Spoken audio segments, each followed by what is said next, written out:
Hello SRMites, how are you guys doing? Welcome to another episode of Say Whaat with SRM AP. Today I have with me a very talented person from the Cinemates Club who has taken our university's name not just to this state but to the other states by winning a second place in a national level competition. So, welcome Durgesh to our podcast, and for our audience to know more about what happened and why we have such a talented and special guest with us today, why don't you introduce yourself? Thank you, Regina, for that great welcome. Hi, guys. Myself, Durgesh from B.Tech CSC third year from Team Cinemates. And as Surjana said, we won the second prize in a national level short film competition conducted by National Institute of Disaster Management and Idiom. So, since it's a very unique concept of disaster management and all, what inspired you to choose the theme earthquake survival aftershock? Because that is, since it's disaster management, there are many other disasters that take place. Why specifically earthquake as your concept? So, the first thing that came into my mind while thinking this theme about disaster management, the first thing that came into my mind while the thing that I have to shot a short film for disaster management is earthquake. Like many people think that when disaster management, we say the word disaster management, earthquake will be the major thing for everyone when it comes to our mind. So, and even it's a little bit easier to show than other disasters. Like, so it's a little short length film. I went to choose with earthquake. So, could you tell us creative process behind Aftershock and how did what you wrote on the paper came out onto the screen? So this whole process started when Anvina Katka asked me to write a short story for this, direct a short film for this competition. I didn't even had an idea of doing this film at first. She came to me and said, Durgesh, we need to submit a short film from our campus at any cost. And we had 4 days time to submit it. So what I took is I took a paper, I brainstormed for 4 to 5 minutes. Then I got an idea like, why don't we show these consequences? Then a person knows how to survive an earthquake and a person doesn't. So the creative, we had worked very hard for this short film. Like the challenges, we had to face many challenges. Like, can we show this thing naturally? Like people should feel that earthquake naturally. What can we do for that? That was a big challenge I had. So, since you mentioned the consequences of people who do not know how to manage during an earthquake, what is the background of these two characters? Because they're the complete opposites. And how did their stories of being polar opposites reflect your message to the audience? As you said, these two characters are contrast to each other, purely contrast to each other. Because both are students, but one student knows, he studies the topic disaster management, so he knows how to survive these type of disasters.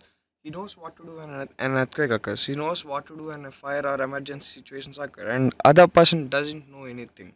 Other person doesn't know how to survive if an earthquake or something like a tsunami occurs. So I choose the characters that are both are in a good contrast to maintain the balance and show the consequences that what if you know it and what if you don't know it. Okay, and you also mentioned about the filming process. Earlier, when we were having a little chat, you mentioned about the film process, and I would like to ask, this is the age where editing is going to another level. How do you think the filming process will affect the editing, and which is more important? I know it's a very tricky question to ask, which is important, the filming or the editing, but according to you, how does your filming impact your editing of the short film?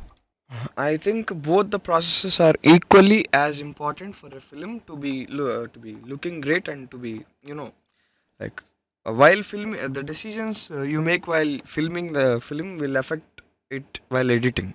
Like if you are going to shoot something, like for example, let's take a shot called dolly shot. You can do it directly in editing or you can shoot it on the camera. But the decision you make, like okay, we'll take a still shot and going to edit it afterwards. We don't need to take it in the camera. It might come well or it might not come well based on the editing. So the decisions you make while editing and filming will impact your film greatly. That's what I think. And talking about disasters, of course, it's not something really great. And we have so many disasters that happen, like tsunamis, earthquakes, and sometimes volcano eruptions. So the filming process, no matter what disaster you take, is quite hard.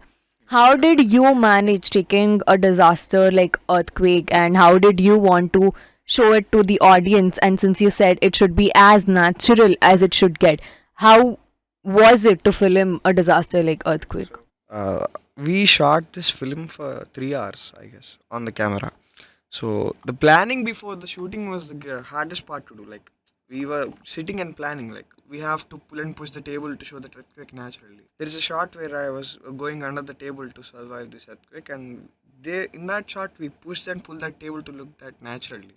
So not only editing, even while shooting, also we took care that it it should come out turn out naturally. So I think it's a great addition to our short film. Like taking that decision to do it while shooting, that was a great decision for me to this short film, I think. And it's like this, a director can be the backbone, but a huge support is how a cinematographer works, because that is the person who will bring it visually onto the screen what the director wants. So, how was the work of Shiva and how helpful was he in getting this to life? See, Shiva is a great cinematographer, I think, and he is my senior. I'm seeing him from first year, and Shiva's work is great. I saw his work in previous short films or even in previous video bits or everything. I saw his work, and I think it's a great decision for me to take him as a cinematographer for this film. And whenever I thought of making a short film, the first person that comes into my mind for cinematography is Shiva, because he is great to work with. He's so chill, and I love to work with him, and I love to work with him in the future too. That's what. And not only cinematography, in editing, Tahir has helped me so much. He has cut that scenes like perfect cut. He has cut that scenes, and I made sound for the film. We both sat and edited for 3 to 4 hours without sleeping, and that's what the product is. I think that's what has brought you to that national level and got you the prize. So, since we're on topic, what does winning the second place in a national competition by National Institute of Disaster Management mean to you and the whole Cinemates Club, if I might add? It means everything to me because this is my debut short film, and this is my first award for debut short film, and it is a national level award, so it means everything to me. It's so costly for someone like me to win this award. And we felt very happy, our team felt very happy, and first we didn't believe that we got this award until we get a confirmation mail. We thought it was a spam call. Our convener Kartika came and told us we got a call from an Idiom, like, you won the second prize. I didn't believe it at first. After we got a confirmation mail, we jumped into the air. Like, it was a very big achievement for us. And how do you think winning the second place in a competition will impact your journey in the future? I think it will be a great addition to my portfolio because it's my debut short film, and winning a national level award at debut short film is I don't think it happens to everyone. So I think it will be a great addition to my portfolio, and after my future projects I think I'll be able to pull off a director post or something if this streak continues. Like, And since you're a B.Tech student and cinemas or films is a completely, literally the opposite side of the world, how do you think your journey or your transition from one end of the world to the other end of the world might look like? one thing I believe is, I don't know where this was told. It was told in some movies or my friends. One thing I believe is, if you have to achieve something in your life, you have to complete your B.Tech first. That's what I believe, at least. And not jokes apart. Actually, I had this habit of telling stories to people from when I was in school days. In my school days, I loved to tell stories to people. I loved to see their reactions after telling. So, what does he feel when I tell the story?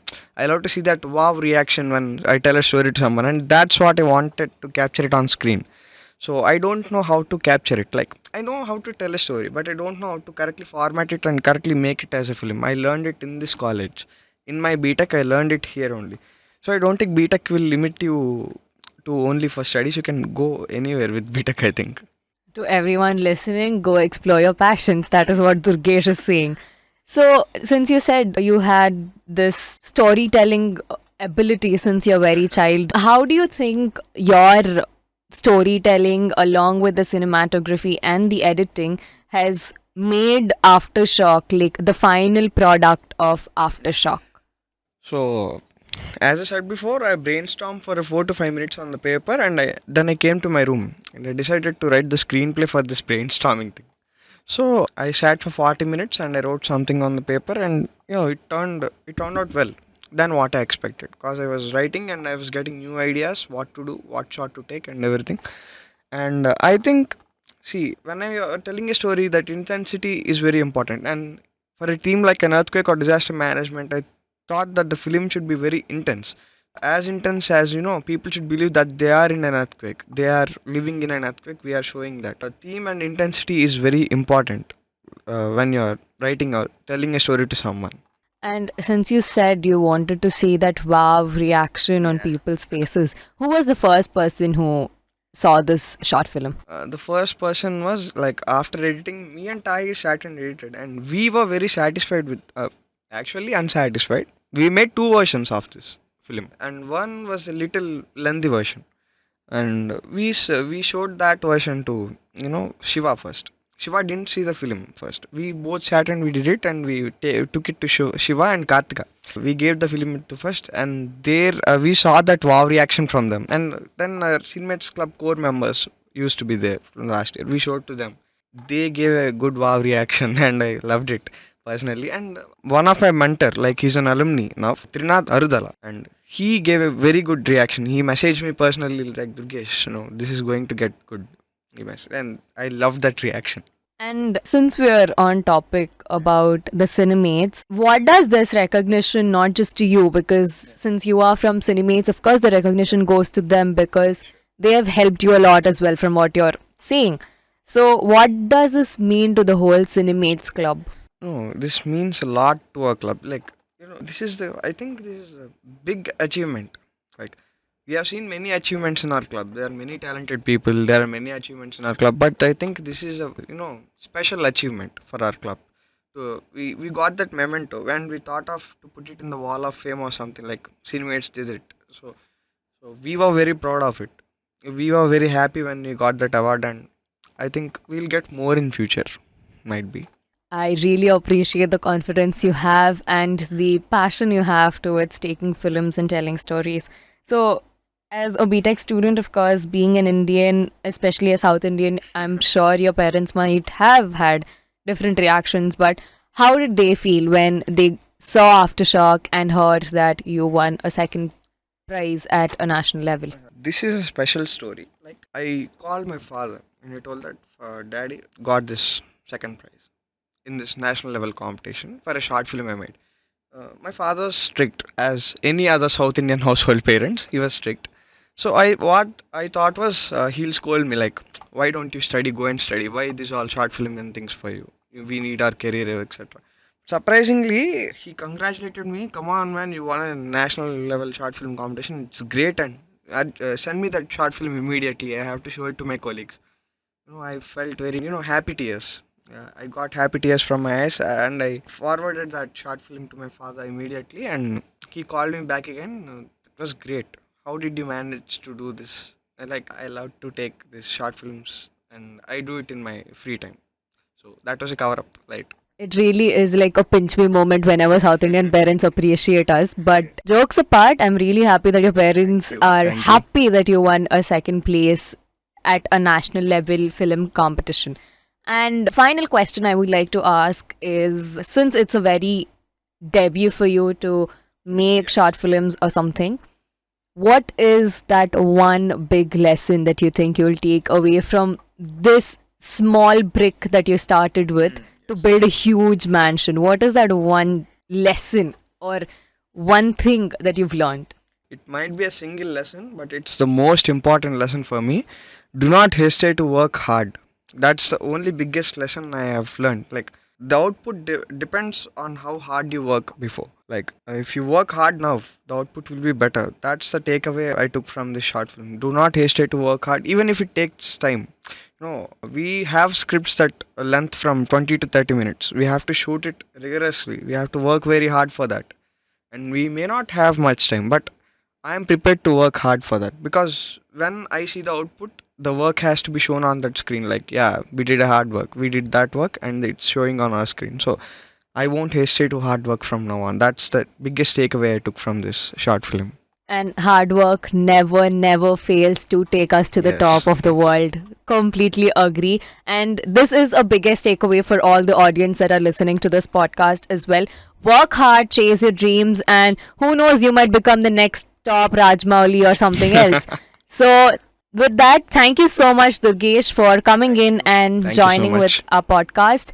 And that is it from us, you guys. See you all at the next episode of Say What with SRM AP. This is Regina signing off.